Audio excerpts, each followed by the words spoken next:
Jadi sebetulnya mengapa muncul ada feeding rules ini? Karena proses pemberian makanan kepada anak itu kan sebenarnya seperti proses pembelajaran pada umumnya. Jadi seperti anak belajar jalan, belajar bicara, nah makan itu ada proses tersendiri. Nah apa saja yang penting dalam pemberian makanan, makanya dirangkum dalam bentuk feeding rules itu Mbak Salma. Nah komponennya apa aja sih di feeding rules itu? Jadi yang penting adalah 3 hal, yaitu jadwal, lingkungan, dan juga prosedur. Dan diharapkan kita selalu berusaha untuk memberikan yang terbaik untuk anak-anak kita. Namun itu dia, yang penting adalah sabar dan tetap konsisten. Kita harapkan bahwa apa yang kita usahakan itu dapat memberikan manfaat yang terbaik untuk anak kita di kemudian hari. Ya, luar biasa. Portal berita terbaik di Bogor, info update dan informatif, berita hiburan, traveling, otomotif, semua ada di sini. Inilah Bogor Daily, bogordaily.net, Bogor Daily, the way of solution. Hai, assalamualaikum warahmatullahi wabarakatuh. Ketemu lagi bersama saya Salma Chala. Selamat pagi semuanya. Halo, apa kabar? Besti Bincang Bogor Daily tentunya kangen banget sama Salma Chala. Salma Chala juga kangen banget sama kalian. Nah, kali ini Salma Chala lihat dong di suasana yang berbeda. Tentunya di suasana yang lebih nyaman, lebih terawat, dan lebih dijaga dan dilindungi. Emang apaan ya? Enggak, kali ini Salma Chala lagi sedang berada di Rumah Sakit BSH yang ada di Jalan Tajur ya, di Kota Bogor.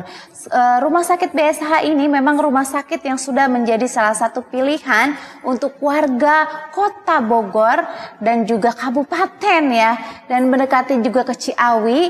Dan Rumah Sakit BSH ini selalu berinovasi dan juga memberikan perawatan-perawatan dan dokter-dokter yang terpercaya. Nah, kali ini Rumah Sakit BSH akan juga membicarakan tentang apa ya? Tentang apa ya? Tentang apa? Tentang yang unyu-unyu kayak aku.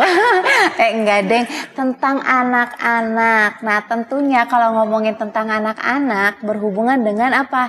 Dokter anak. Nah, kali ini Rumah Sakit BSH menghadirkan narasumber satu dokter yang terpercaya yang ada di Rumah Sakit BSH, yaitu adalah Dokter Catherine SPA. Boleh beli tepuk tangan. Halo Mbak Salma. Hai dok, apa kabar dok? Baik, Mbak Salma gimana kabarnya? Alhamdulillah, insya Allah baik hari ini. Karena semangat sekali bisa ketemu dokter. Dokter nih kan kali ini, tapi kita ada di apa ya? Di sedikit disegmenkan lah gitu ya untuk pembicaraan. Cuma nanti di belakang ini aku ada banyak pertanyaan banget nih sama Dokter Catherine. Penasaran karena Dokter Catherine ini masih muda dan juga berpengalaman punya anak, dan tentunya dokter yang spesial anak harus punya anak. Kalau kataku ya, Dia relate banget ya, iya, sama relate. Dan juga betul. Dan juga kan bisa menjadi apa ya?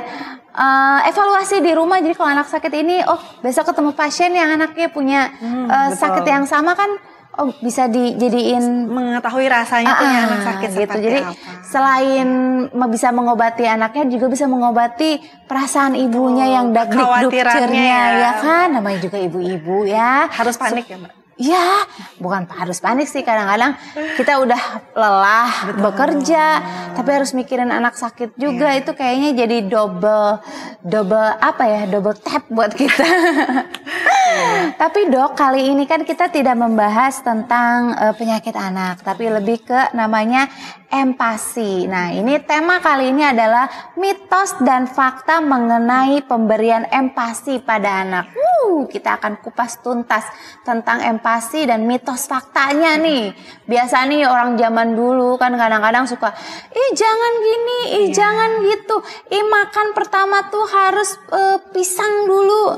Ternyata akhirnya ada beberapa anak juga yang tidak bisa menerima itu dan akhirnya mengganggu pencernaannya ya gitu. Tapi yang dimana namanya katanya orang zaman dulu wajib diikutin ya. Soalnya apa? Itu yang memberitahukannya pasti antara tante, ibu sendiri, dan mertua. Nah, kalau nggak pengalaman lebih dahulu sudah ya. pengalaman, sampai anaknya juga seperti kita, sampai kita yang punya anak juga ya kan. Dan aku mau informasi ini, kalau Dokter Catherine ini berpraktek juga di sini setiap hari apa sih, Dok? Setiap Senin sampai Jumat jam 8 sampai jam 11 pagi. Oh, berarti 8 sampai jam 11 ya, Senin sampai Jumat. Banyak ya, Dok, jadwalnya ya. Banyak, biar kalau mau datang hari apa aja kan sakit, kadang kita nggak pernah tahu betul, kapan betul, sakitnya. betul banget. Berarti dokter sudah ready banget ya di Rumah Sakit BSH ini dari Senin sampai Jumat jam 8 sampai jam 11. Jadi buat para pasien nih, mudah-mudahan sih semua sehat selalu ya gitu. Tapi kalau memang membutuhkan ya bisa langsung datang aja ke Rumah Sakit BSH. Nah, tentunya di 30 menit ke depan kita akan berbicara tentang si mitos dan fakta mengenai pemberian empati pada anak. Baik, Dok, langsung nih ya, geremetan banget nih. Tapi kan aku mau cerita sedikit nih tentang perjalanan aku juga ya, Dok ya. Aku kan juga seorang ibu, aku punya anak gitu. Yang dimana pengalaman pertama punya anak itu kita sangat blank sekali ya tentang gimana sih cara ngurus anak, apalagi dari mulai lahiran. Aduh nih anak kenapa nangis, aduh nih anak kenapa ini gini.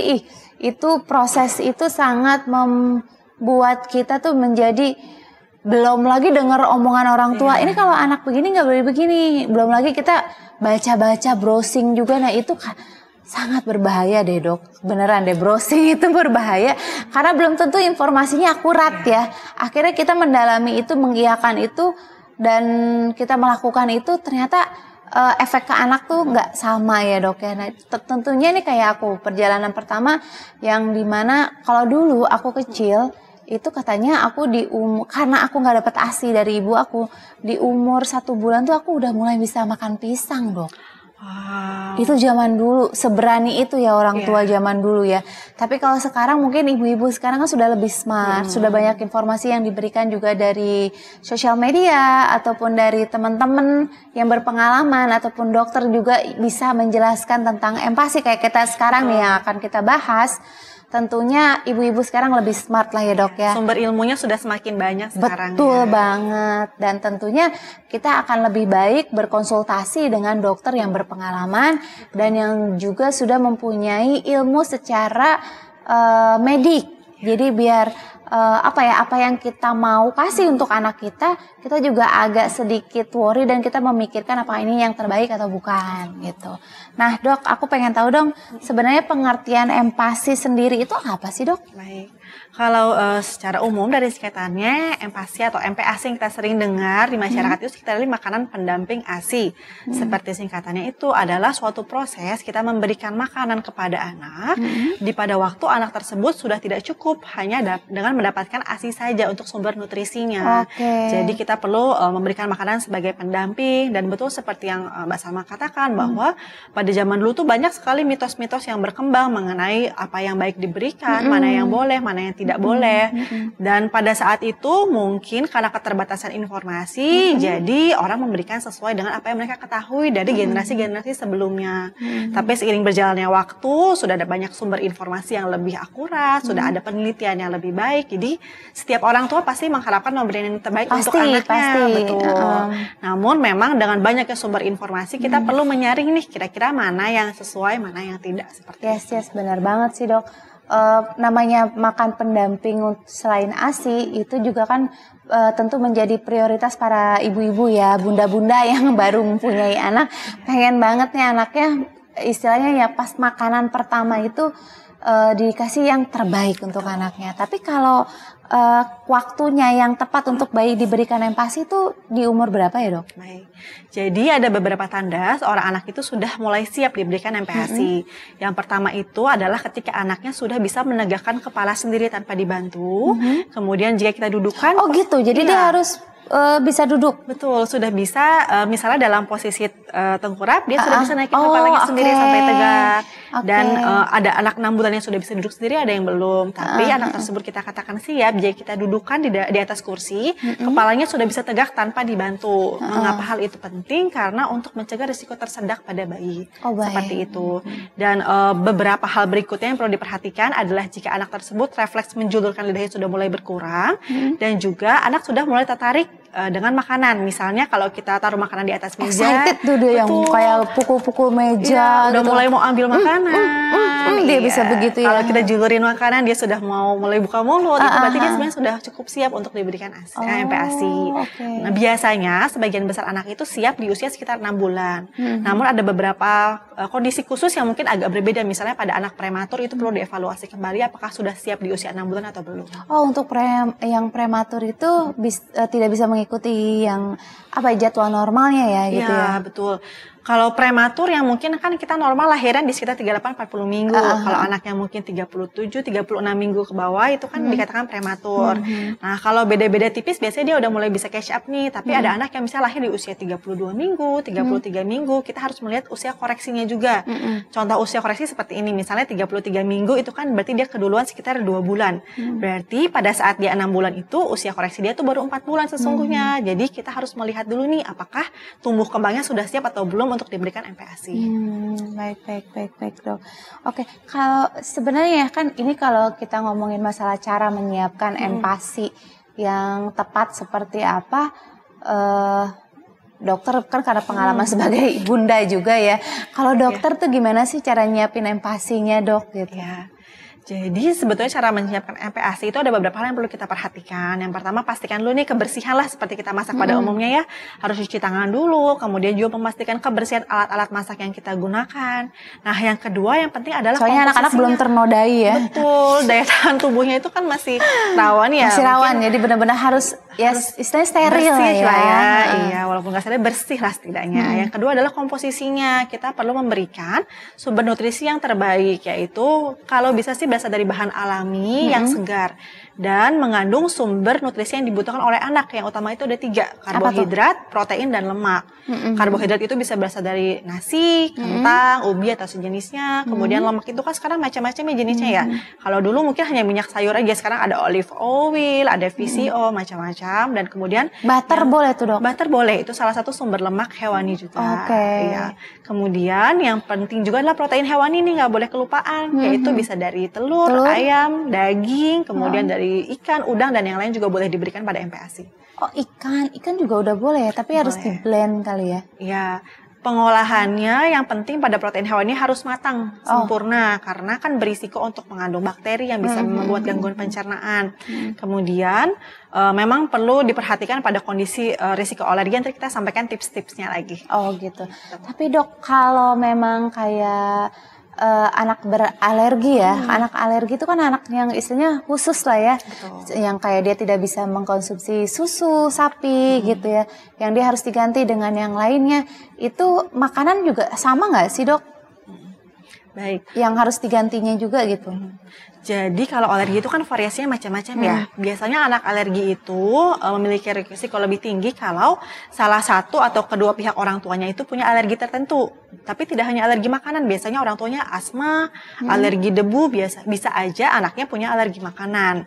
Nah, sebetulnya pada anak alergi itu biasanya mereka punya kekhususan, mereka alergi terhadap apa? Misalnya apakah susu saja, ikan, atau udang yang sering ya di Indonesia ya. Tapi yang perlu kita evaluasi adalah kalau pada anak dengan alergi, kita lihat dulu nih kira-kira penyebab alerginya yang mana. Kalau pada anak alergi susu sapi, biasanya kan alerginya sudah muncul pada anaknya usia dini, misalnya 1 bulan, 2 bulan, jadi di bawah 6 bulan.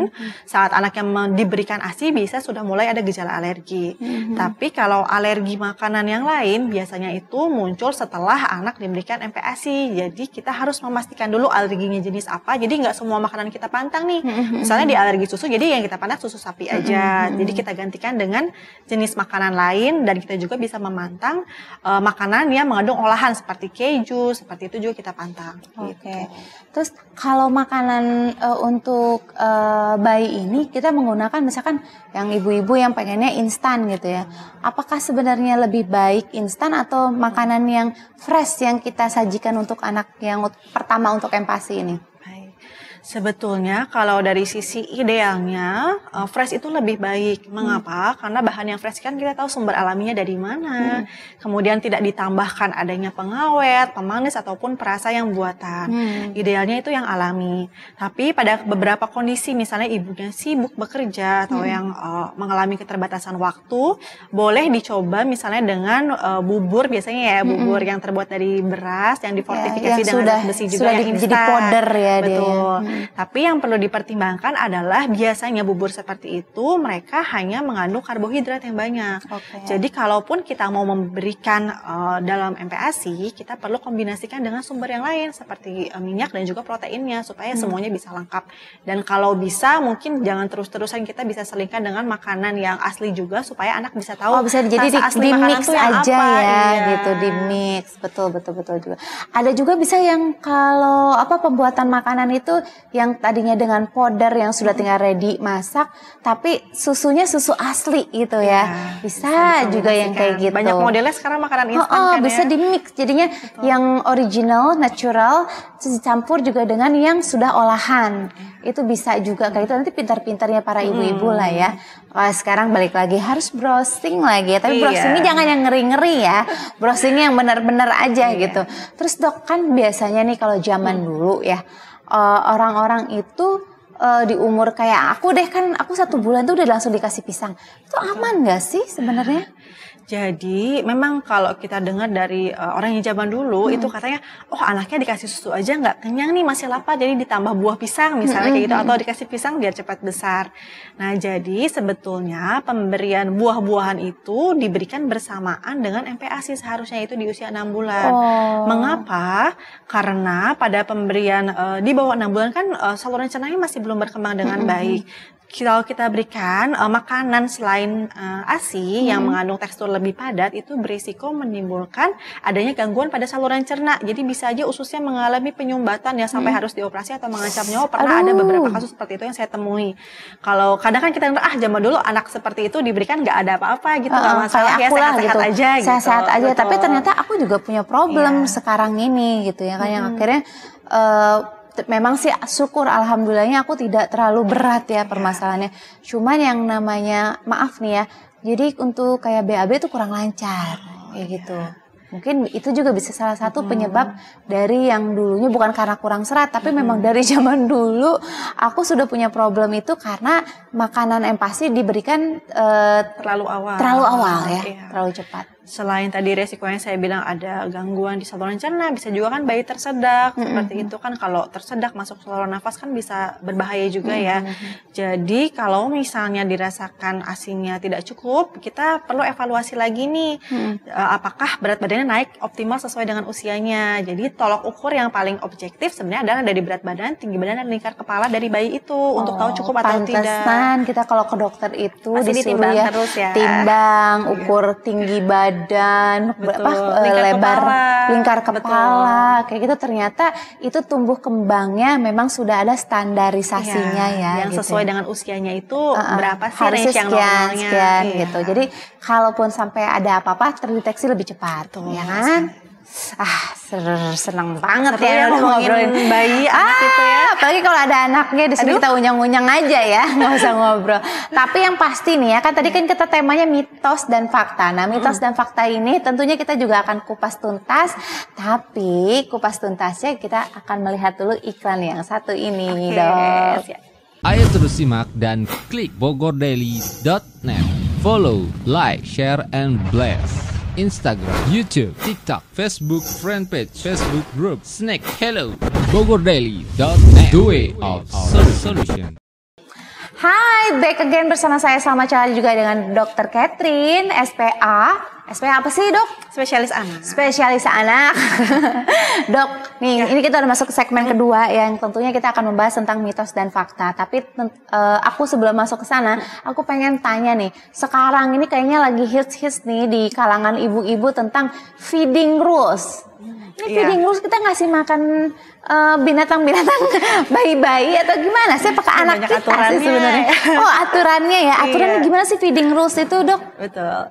Jadi sebetulnya mengapa muncul ada feeding rules ini?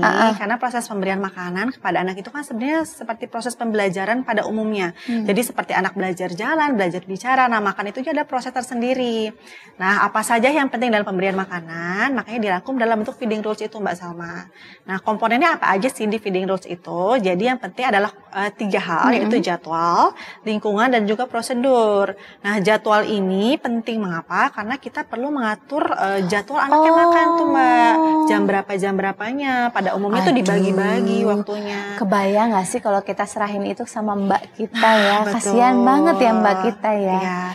Dan memang kan itu ada ilmunya tersendiri. Terkadang untuk working moms itu kan tricky ya. Kita nggak mungkin mantau 24 jam, tapi kita pengennya anak kita juga bisa bagus tumbuh kembangnya. Makanya diperlukan support system yang baik. Jadi ketika seorang ibu mengetahui adanya feeding rules ini, diharapkan juga bisa diinfokan nih ke pengasuh utamanya. Misalnya apakah babysitter ataukah nenek di rumah. Jadi dapat mengaplikasikannya gitu.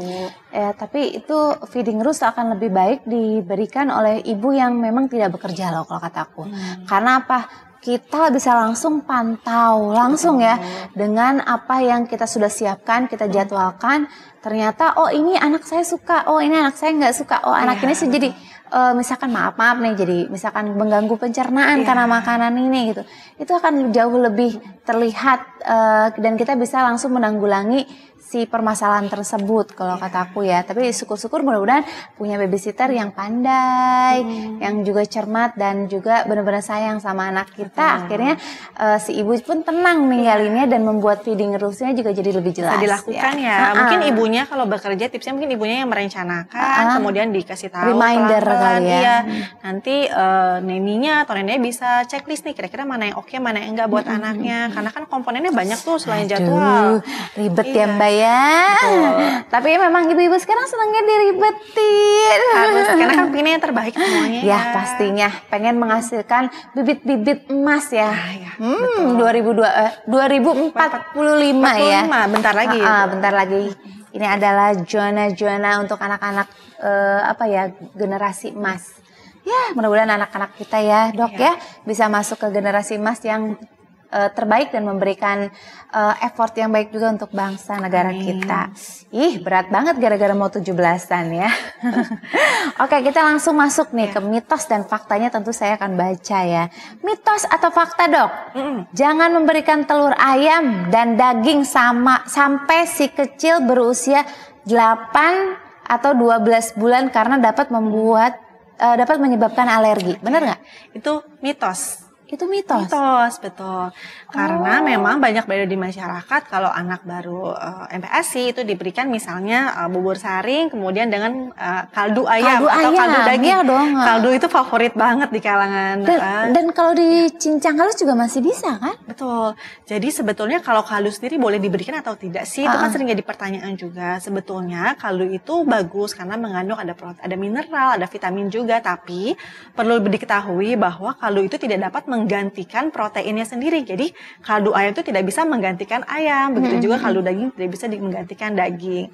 Jadi mengapa pada zaman dahulu kan khawatir anak alergi, kemudian ataupun ada gangguan menelan, mengunyah karena ada makanan-makanan itu. Jadi sebetulnya pada usia 6 bulan anak itu sudah dapat diberikan secara langsung yang tadi saya bilang karbohidrat, lemak dan juga protein.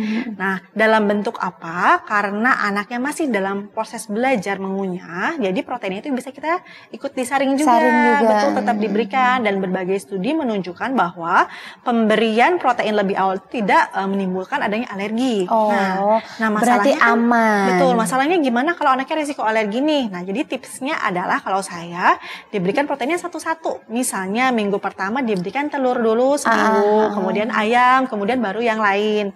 Mengapa? Karena kalau misalnya muncul alergi, kita bisa menduga nih kira-kira alergi dari mana. Kalau kita mix, kita jadinya bingung ambigu ya. Ini yang mana nih yang sebenarnya berpotensi alergi terhadap anak kita gitu ya. Karena kalau nggak nanti akhirnya dipantang semua anaknya nggak dapat protein, akhirnya malah kurang gizi. Ya. Aduh. Jangan sampai stunting ya. Aduh. Oh, sudah dok Udah. jawabannya. Oke, kedua, mitos atau fakta? Hindari memberikan gula dan garam. Oke, itu fakta. Oh, itu fakta. Iya. Mbak dulu pakai gula garam nggak nih anaknya waktu MPASI? Pakai butter. Pakai kalau aku. butter, enak tuh pasti. Boleh nggak sih? Boleh. Boleh ya? Boleh, kalau garamnya butter kan- enggak sih, garam belum berani Betul. gitu. Kenapa sebetulnya tidak dianjurkan? Karena kalau dari kebutuhan hariannya itu anak itu butuh garam atau natrium ya, kita sering istilah kedokterannya itu di bawah 1 gram sehari. Sementara pemberian asupan makanan lain seperti ASI, daging, bahkan nasi itu sendiri sudah mengandung adanya natrium. Jadi sudah ada rasa dari sumber Gulanya makanan ya, itu sendiri, betul. Jadi sebetulnya kalau secara kebutuhan itu tidak dibutuhkan, tetapi ada beberapa anak yang memang lebih menyukai adanya rasa tertentu. Jadi kalaupun mau ditambahkan Gurih, apa. sedikit aja Mbak, sedikit supaya menambah nafsu makan anak. Bisa diganti dengan keju juga Betul, sih. keju, kaldu bisa menambah Kaldu cita ya, rasa. Atau sebetulnya anak itu ketika makan sudah diberikan rempah-rempah juga boleh. Oh, boleh? Boleh, jadi misalnya diberikan bawang, kunyit seperti kita makan soto kan misalnya lebih gurih tuh. Sebenarnya mereka pun sudah bisa merasakan. Kunyit boleh? Boleh, tidak ada pantangan khusus untuk bahan-bahan rempah-rempah alami. Oh, Jadi nah bisa itu menambah cita fungsinya rasanya kenapa kita juga. menggunakan bahan alami. Betul. Ya tentunya kita bisa lebih mengeksplor lagi untuk rasanya. cipta rasa ya, masakannya apa untuk anak-anak. Tapi kalau kita memang menggunakan yang instan, ya itu aja. Kadang pun yang instan suka ada yang manis juga ya dok ya. Betul, kadang dan kita nggak, kalau kita detail baca belakangnya kan memang ada tulisan ya berapa persennya, tapi kan terkadang kita nggak tahu nih anak itu sebenarnya ada kelebihan atau enggak kalau diberikan yang instan seperti itu. Siap. Baik. Ketiga. Haha. Apa nih, Mbak? Mitos atau fakta? Jangan berikan makanan bertekstur. Hanya memberikan makanan yang lembut saja. Bertekstur tuh mungkin lebih padat ya. Padat atau dicincang kayak gitu ya. Gimana dok? Ya gini, jadi sebetulnya itu betul kalau kita berikannya adalah di saat MPASI pertama. Jadi memang kita berikannya adalah yang lembut-lembut dulu, misalnya Di usia umur 6 bulan. betul. Yang masih percobaan, mungkin jangan yang terlalu bertekstur ya, Betul. yang lembut-lembut. Yang lembut misalnya bubur saring, protein juga disaring. Nah, yang tekstur itu kapan bisa diberikan? Anak itu bisa kita naikkan secara bertahap. Memang bervariasi tergantung anaknya, tetapi pada umumnya misalnya kita awal mulai diberikan bubur halus terlebih dahulu, kemudian kita bertahap ke yang lebih kental. Kemudian kita sudah bisa memberikan bubur tanpa disaring disertai protein dicincang itu di 9 bulan harapannya, Mbak. Oh, 9 bulan. 9 bulan. Itu cincang halus sudah bisa, sudah mulai bisa dikasih finger food juga, dan harapannya di usia 1 tahun sudah bisa mengkonsumsi Finger makanan fruit keluarga. ya? Iya, finger food misalnya buah yang dipotong. Itu 9 bulan ya? 9 bulan sudah mulai bisa diberikan. Tapi kadang kan masalahnya anaknya dikasih naik tekstur terus dilepeh gitu kan. Iya, Itu sering jadi drama iya. kita nih. Nah, sebetulnya ada tipsnya. Jadi naik tekstur tetap kita bisa lakukan, tapi ketika anaknya menolak atau melepeh, kita bisa turunkan dulu nih ke tekstur sebelumnya. Nanti kita kasih lagi 2-3 hari, kita naikkan lagi seperti itu terus sampai anaknya bisa beradaptasi dengan tekstur yang baru. Gitu. Tapi sekarang itu kan makanan itu sudah bervariasi ya dok ya. Ibu-ibu juga banyak sih tertolong dengan penciptaan dari beberapa pabrik pembuatan jenis makanan bayi ya. Sampai buah yang sudah tinggal ready to eat. Terus juga ada makanan spaghetti sekarang ya. Oh iya spaghetti ya. Makaroni ada banyak yang makaroni juga. yang sudah bisa dikonsum untuk anak-anak usia bayi. Tapi ya mungkin ya itu masalahnya di usia 9 bulan lah baru kita bisa mengenalkan ke makanan yang lebih padat ya.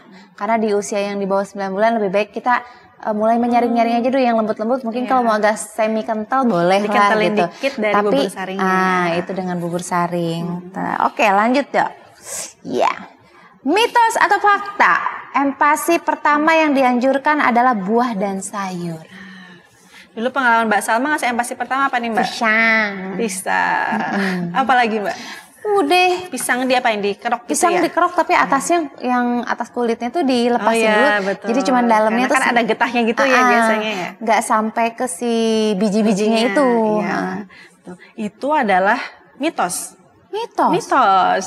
Gitu. gitu. Jadi sebetulnya mungkin yang informasi tadi itu kita di awal. berasal dari dari orang tua kita, bahwa dikasih buah yang lunak-lunak, misalnya pisang, alpukat, pure, itu kan dia lebih mudah untuk dikunyah dan dicernanya. Tapi perlu diperhatikan bahwa kebutuhan nutrisi anak tadi, balik lagi, pertama perlu ada karbohidrat, protein, dan juga lemak. Kalau pisang mungkin sebagian besar karbohidrat aja ya, jadi tidak lengkap. Tapi apakah boleh diberikan? Tentu saja boleh. Nah, kalau misalnya buah-buahan kita mau berikan bisa di jam snack tadi nih. Jadi kan pas jadwal makanan misalnya 3 kali makanan utama, 2 kali snack. Nah, di 3 kali makanan utama itu kita kasih tadi menu lengkap, boleh ditambah sayur sebagai pelengkap. Nah, di menu snack itu boleh diberikan buah sebagai tambahan. Karena kan tetap bagus untuk serat dan juga untuk vitamin dan mineralnya. Wah, ini ilmu baru banget ini buat aku. Yang pastinya bukan kita percaya full terhadap dokter, tapi paling tidak dokter ini ya sudah mempelajari dan sudah mempunyai ilmunya.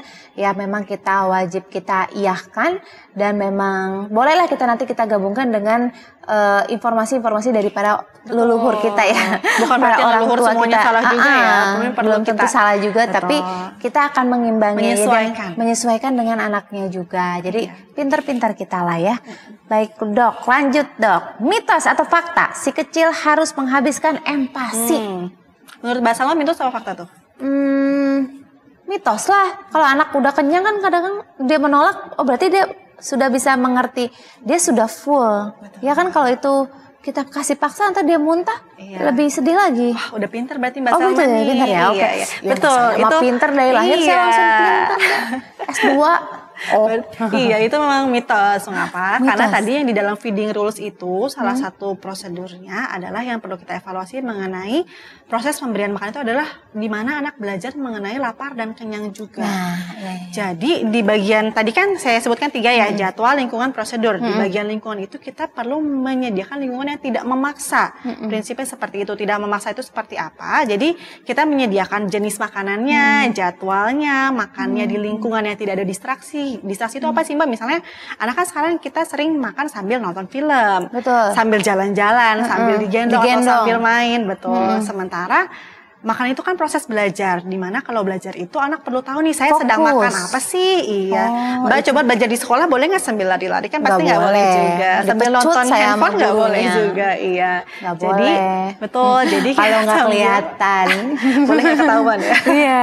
Iya, jadi anjurannya itu anak itu fokus makan, dan kalau misalnya anak sudah mulai tidak mau makan, kita boleh menawarkan kembali tapi netral Mbak. Jadi nggak memaksa, tidak membujuk. Dan kalau misalnya dalam waktu 10 sampai 15 menit anaknya sudah menolak makan, udah kita stop makannya. Atau mungkin juga anaknya tidak menyukai rasanya. Iya. Penolakan itu juga jangan berarti kita ukur dia kenyang, bukan. Tapi kadang juga Penyebab dia menolaknya apa nggak sih? doyan nih Betul. kayaknya yang ini. Atau gitu. teksturnya belum cocok nih. Tapi itu emang natural lagi sih, kembali kepada bunda-bunda juga kan.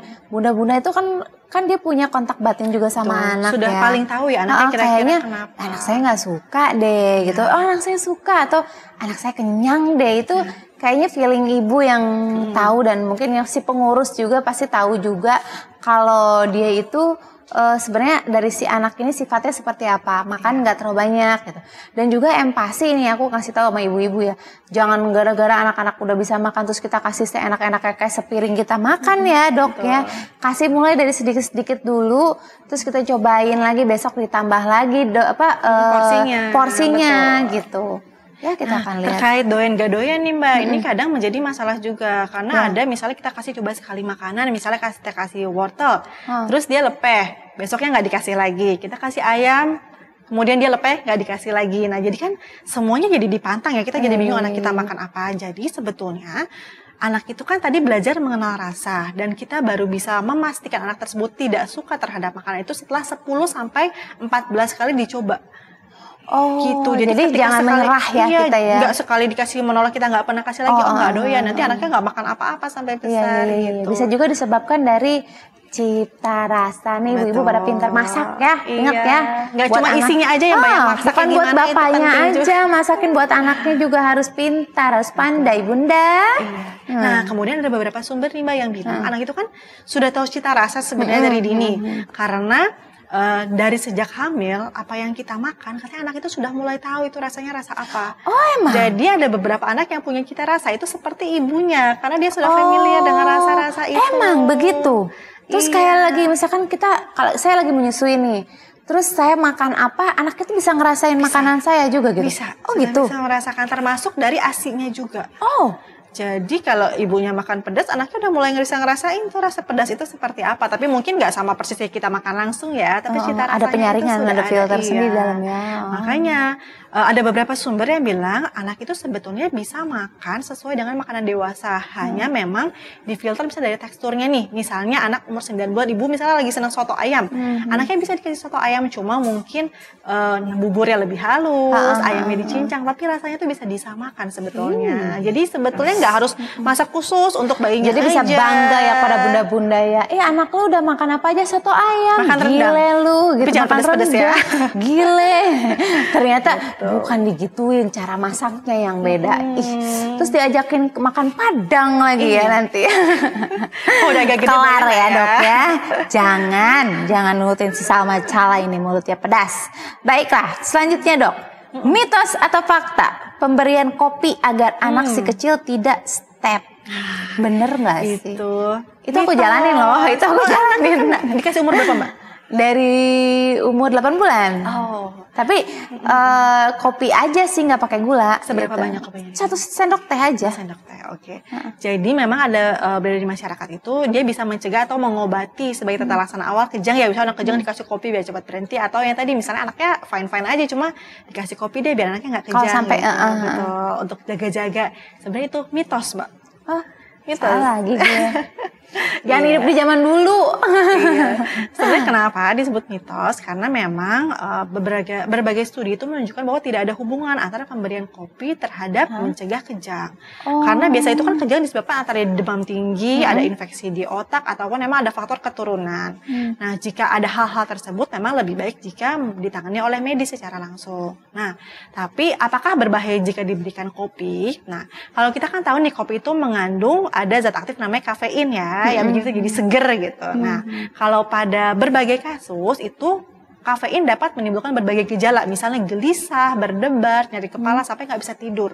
Dan gejala yang timbul pada anak itu bisa lebih berat dan lebih lama dibandingkan orang dewasa.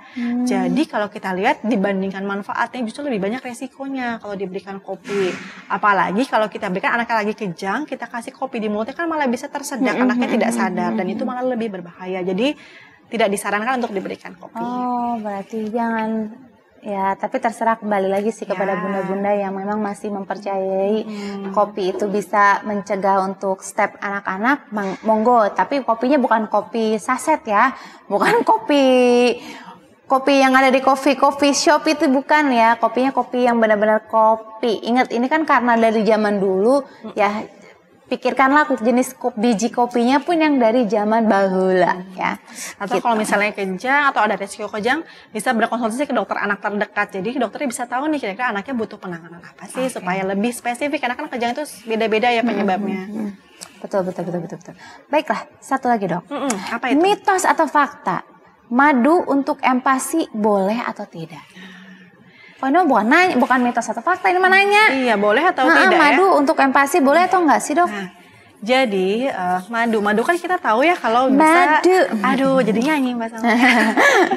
Madu itu kan secara umum itu bermanfaat untuk meningkatkan daya tahan tubuh, mencegah adanya infeksi seperti itu. Tapi madu itu jika diberikan pada anak yang memiliki saluran cernanya itu belum terbentuk secara sempurna imunitasnya, malah bisa berisiko menimbulkan infeksi mbak Salma. Begitu. Mengapa? Karena madu itu kan dari bahan alami ya, dan ada sebagian kecil madu yang bisa terkontaminasi oleh bakteri namanya Clostridium botulinum. Clostridium botulinum. Nah, benda apa itu? Nah, itu adalah bakteri yang kalau menyerang ke manusia bisa menimbulkan kerusakan di otot dan menimbulkan gejala sampai ke kelumpuhan. Misalnya jadi lemas anaknya saat jalan, kemudian jadi bisa lumpuh, nggak bisa jalan sama sekali. Iya, atau kalau misalnya menyerang di otot pernafasan itu bisa menyebabkan gangguan di pernafasan juga sampai mengancam nyawa. Nah, mengapa dilarang? Walaupun kejadiannya jarang, tapi karena bersifat fatal, jadi kita lebih baik dicegah saja. Nah, kapan madu boleh diberikan adalah saat usia 1 tahun ke atas, di mana sistem daya tahan tubuh dari saluran cerna anak itu sudah menjadi lebih baik. Sempurna. Diharapkan bahwa madu itu dapat memberikan manfaatnya. Jadi kalau di bawah 1 tahun tidak boleh. Tapi berarti umur 1 tahun sudah bisa mengkonsumsi madu, dan madu itu memang bisa juga untuk infeksi. Bisa. Jadi madu itu kan dia mengandung antioksidan yang bagus ya. Jadi kalau misalnya pada anak batuk kan kadang kita sudah kasih supaya saluran nafasnya lebih nyaman. Seneng deh pengen bahas yang lain. Tapi gimana ya, karena ini masih empati, kita kuatkan dulu deh empatinya ya, Dok ya. Terus. Nah, dan madu itu sendiri sebetulnya bisa dijadikan sebagai perasa manis alami untuk bahan makanan yang lain. Misalnya ibu-ibu kan kadang daripada gula ya. Betul, suka bikin MPASI, misalnya puding atau misalnya olahan lain tuh madu sebenarnya bisa ditambahkan untuk pemanis alaminya juga. Ide baru. Good buat yang pada feeding harus rule kreatif lah tuh. Pokoknya zaman sekarang anak-anak. Aduh, itu dia si kreatif teh kemana gitu ya. Dan ini senang banget ya, Dok ya, akhirnya kita bisa ngebahas tuntas banget tentang mitos dan faktanya tentang empati, dan tentunya juga tadi ada ilmu baru lagi tentang si feeding rules itu apa, terus juga kapan waktunya kita bisa memberikan yang tepat untuk kita memberikan empati ya. Di usia 6 bulan bisa di start untuk anak-anak bayi kita, ataupun saat kepala anak sudah bisa ditegakkan sendiri ya, Dok ya. Dan juga untuk makanan yang lebih padat di usia di 9 bulan ke atas. Nah, untuk yang 1 tahun ke atas baru bisa dikonsumkan dengan seperti tambahan madu dan garam kali ya, Dok ya. Di usia 1 tahun ya. Di usia 1 tahun itu. Tapi kalau yang di bawah 1 tahun kita pasti cari-cari aja dengan makanan-makanan yang bisa menguatkan rasa dan akhirnya membangkitkan selera anak untuk lebih bisa mau makan tanpa susah kita harus memaksanya anak-anak. Sabar itu yang susah memang. Ya kalau sabar mah nggak dari ngurusin bayi juga, ngurusin hidup kita juga harus sabar. Ini Betul, ya. apalagi pengen semakin banyak dramanya ya. Bukan lagi namanya rumah tangga. Harus banyak betul sabar. Dokter mau curhat? Iya. Jangan jadi gak beres-beres kita. Dan juga ini buat semuanya para disebutnya apa ya kalau rumah sakit BESA ini?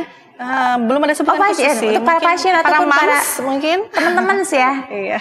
Sahabat-sahabat BESA ya, sahabat-sahabatnya BESA yang mau nanya atau mau minta tahu lagi informasi lebih dalam tentang empati ataupun tentang anak-anak dan tentang jadwalnya Dokter Catherine, boleh langsung nanti tinggal tulis aja di komen bawah, dan juga kalian bisa langsung menanyakan apa aja yang kalian ingin tanyakan bebas, karena rumah sakit BESA untuk kalian semua dan terbuka sekali. Kalian bisa datang ke sini dan nyaman banget.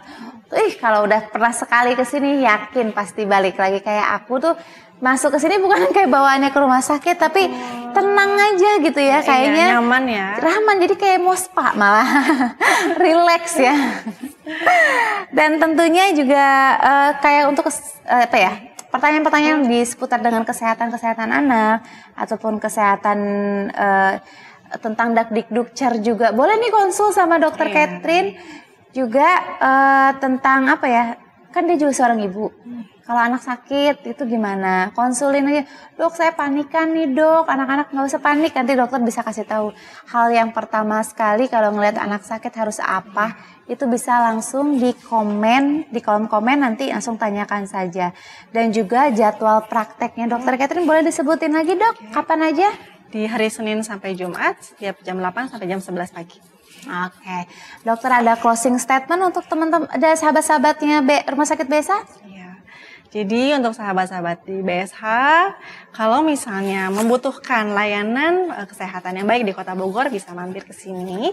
Dan terutama untuk tumbuh kembang anak, misalnya ada pertanyaan tentang MPASI, bisa ditanyakan juga. Dan kata akhir dari saya, untuk MPASI itu kan sebenarnya proses pembelajaran. Yang tadi sama seperti anak belajar bicara, belajar berjalan, itu adalah proses yang membutuhkan waktu yang panjang dan juga butuh kesabaran, terutama dari kita sebagai ibu dan pengasuh utamanya. Dan diharapkan kita selalu berusaha untuk memberikan yang terbaik untuk anak-anak kita. Amin. Namun itu dia, yang penting adalah sabar dan tetap konsisten. Kita harapkan bahwa apa yang kita usahakan itu dapat memberikan manfaat yang terbaik untuk anak kita di kemudian hari. Ya, luar biasa. Thank you Dokter Catherine, thank you banget. Tentunya aku juga senang banget nih. Nanti kita tukeran nomor telepon ya, karena aku butuh banget Dokter Catherine untuk konsul anak-anak ya. Apalagi anak yang seperti anak aku nih, kita sebenarnya pengen ngebahas tentang nanti di next kali bisa ya. Nanti mungkin bisa di komen mau topik apa nih tentang anak-anak yang obesitas kali ya. Gimana cara pencegahannya, terus masalah jadwal makanannya itu juga bagus banget nih, karena anak-anak sekarang kan banyak mengkonsum junk food kan. Nah itu gula-gula juga kita akan ketemu lagi di segmen berikutnya, tentu di episode berikutnya. Tentunya akan membahas tentang anak-anak yang lagi kekinian. Nah, anak lagi kekinian apa? Yaitu penyuka makanan junk food ya. Mudah-mudahan sih kita bisa ketemu lagi Dokter Catherine di episode berikutnya dengan pembahasan yang lebih menarik lagi dan juga memberikan informasi yang terbaik untuk para ibu-ibu di luar sana. Untuk para sahabat Rumah Sakit BSA, thank you so much sudah nonton kita, dan juga thank you so much buat kru Bincang Bogor Daily. Dan juga aku ucapin terima kasih juga untuk tim dan segenap semua dari Rumah Sakit BSA dan Dokter Catherine juga. Sampai ketemu lagi di episode berikutnya. Wassalamualaikum warahmatullahi wabarakatuh. See you again.